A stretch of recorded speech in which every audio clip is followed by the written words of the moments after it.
We went 360 yesterday on a ballot measure that could reintroduce wolves into the wild here in Colorado. A question that historically has been up to federal agencies to decide. But if this ballot initiative signatures are approved, well, it's voters who could decide on this animal's fate. Tonight, Denver 7's Megan Lopez takes a closer look at the state's rights versus federal rights in this 360 follow-up. There are moments in history where states and the federal government differ on how things should be done. It's one of the key items discussed, outlined in the Constitution. From the Civil War to civil rights to the legislation of marijuana.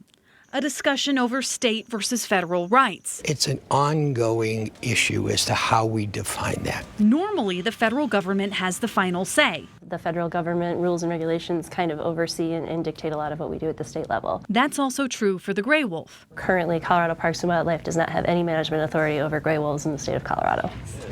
But a proposed ballot initiative to reintroduce the species to the state would change that.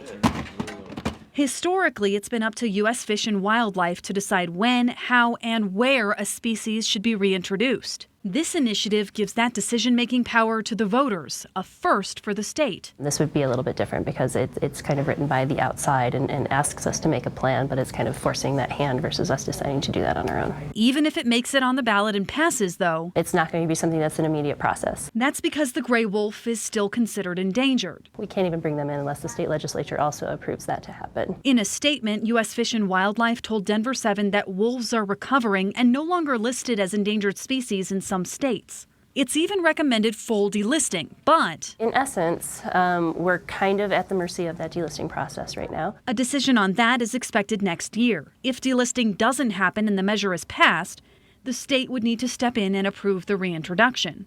Neither CPW nor U.S. Fish and Wildlife are allowed to take a stance on the initiative by law. For now, CPW says it's important for voters to understand that this isn't a simple issue and there's a lot that has to happen both before and after that. Megan Lopez, Denver 7. And you can hear from all sides of this issue on our 360 story on our website. Also, please keep letting us know what you think. Many of you already have. Send us an email at 360@thedenverchannel.com, or if you prefer, you can comment on our social media pages.